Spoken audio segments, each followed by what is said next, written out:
Para bapak dan ibu, saudara-saudara yang berbahagia, berbicara masalah sukses ini memang kadang menimbulkan berbagai pertanyaan. Salah satunya pertanyaan yang paling umum adalah bagaimana cara kita mengukur kesuksesan itu? Apakah memiliki keluarga termasuk sukses? Kalau memiliki keluarga termasuk sukses, jadi biku yang tidak berkeluarga tidak sukses. Apakah punya mobil itu termasuk sukses? Berarti yang hanya punya sepeda motor tidak sukses. Apakah punya anak itu sukses? Berarti yang tidak punya anak tidak sukses. Sehingga di dalam masyarakat timbul berbagai macam kebingungan. Apa sih yang disebut sukses? Dan orang lalu menerjemahkan kesuksesan ini dari berbagai segi. Kalau kita berbicara sukses yang damai, sesungguhnya ini cocok. Karena mesti ada sukses yang tidak menimbulkan kedamaian. Apa itu sukses yang tidak menimbulkan kedamaian? Kemenangan di dalam peperangan misalnya. Kita sukses, kita menang. Tetapi mereka yang kalah menderita, ketakutan, kena teror. Sukses yang damai, kalau kita lihat bukan berdasarkan apa yang dilihat orang. Karena itu memang saya sepakat dengan Mbak Dewi yang sampaikan tadi, bahwa kesuksesan sesungguhnya bukan dilihat oleh orang lain. Kesuksesan lebih cenderung pada apa yang kita rasakan. Orang lain mengatakan kita sukses, kadang kita yang jalani mengatakan belum. Kalau misalnya 3 buku Supernova dikatakan sukses, mungkin bagi Mbak Dewi belum, karena ternyata 3 ini separuh dari 6 yang disiapkan. Mungkin begitu. Jadi belum bukan berarti tidak sukses, tapi belum. Sebaliknya orang mengatakan, wah kamu ini gak sukses. Tapi bagi orang yang jalani, mungkin dia merasakan sukses.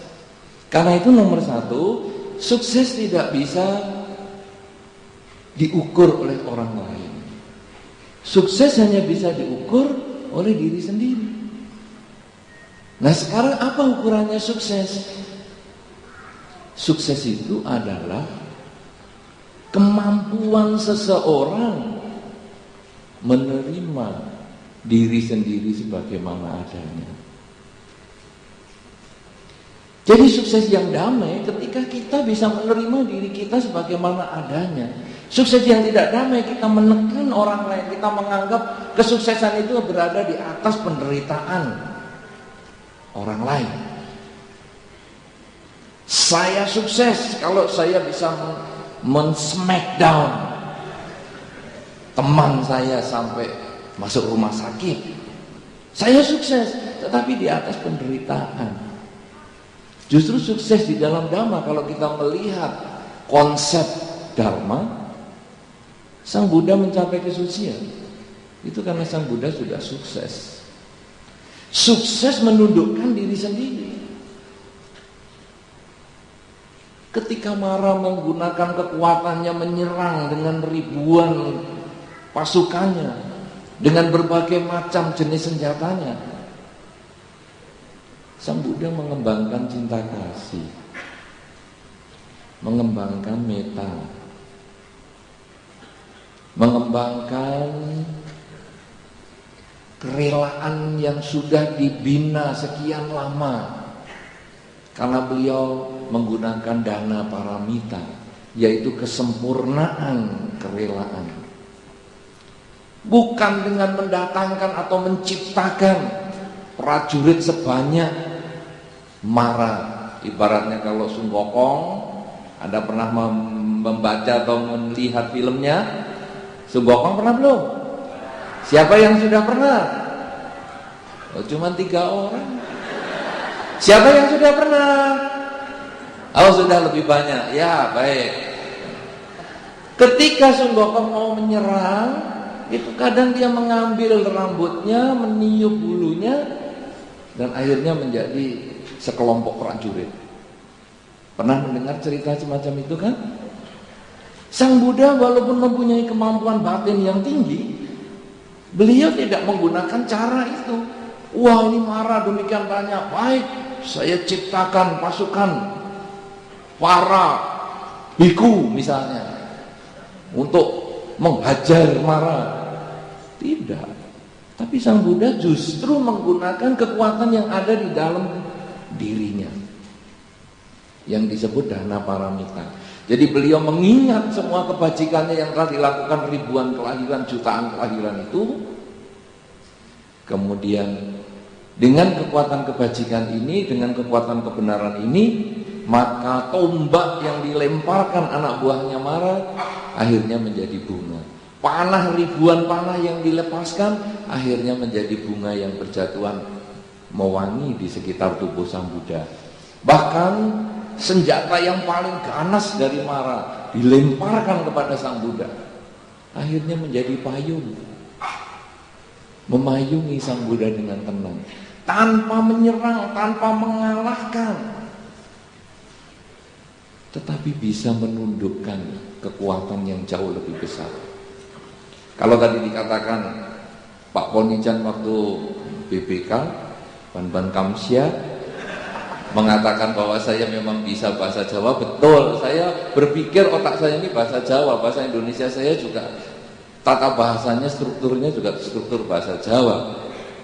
Ada satu istilah bahasa Jawa yang Anda perlu saya kasih tahu, bahwa kalau tadi misalnya Sang Buddha atau pada waktu itu masih Bodhisattva mengalahkan Mara dengan kekuatan dana paramita, di dalam bahasa Jawa yang sering Anda dengar dulu pada zaman presiden yang dulu, menang tanpa ngasoraki.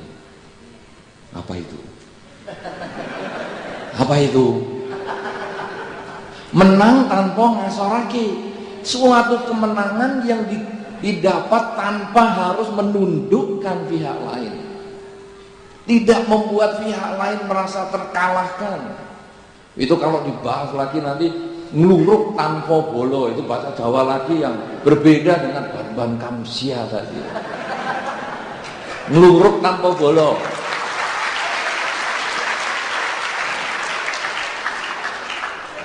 Yang artinya kalau ngluruk tanpa bolo itu artinya kita mendatangi tetapi tanpa anak buah. Ibaratnya kita datang dengan cinta kasih dan kita bisa memberikan perhatian atau menarik perhatian, menarik manfaat, mendapatkan manfaat dari lingkungan kita. Nah, itulah yang ditunjukkan Pangeran Siddhartha ketika menundukkan Mara. Beliau sukses di dalam hal itu. Sukses yang damai. Akhirnya Mara pergi, meninggalkan Sang Buddha, meninggalkan Pangeran Siddhartha untuk bermeditasi dan akhirnya mencapai kesucian. Dia pergi karena seluruh senjatanya habis, bahkan senjata pamungkas sekalipun akhirnya hanya sebagai payung saja. Nah, ini sesungguhnya adalah konsep kesuksesan yang kita angkat pada kesempatan ini. Artinya bahwa kesuksesan timbul dari dalam diri kita, bukan disebut orang lain, bukan ditunjuk orang lain. Wah, kamu sudah sukses, dia sudah sukses, bukan. Apakah saya sudah sukses? Ketika yang kedua, yaitu saya merasa sukses karena saya menerima ini sebagaimana adanya. Saya meyakini apa yang telah saya lakukan ini adalah prestasi yang tertinggi. Itu yang disebut sukses. Loh, jadi bagaimana ini? Ketika Pangeran Siddhartha duduk kemudian meyakini bahwa apa yang telah dilakukan selama ribuan tahun, menyempurnakan paramita, dana paramita, kerelaan, yakin dengan itu, maka kekuatan keburukan menjadi pinggir. Sama dengan kita, kalau Anda yakin dengan apa yang Anda lakukan, sebetulnya Anda sudah sukses di bidang itu.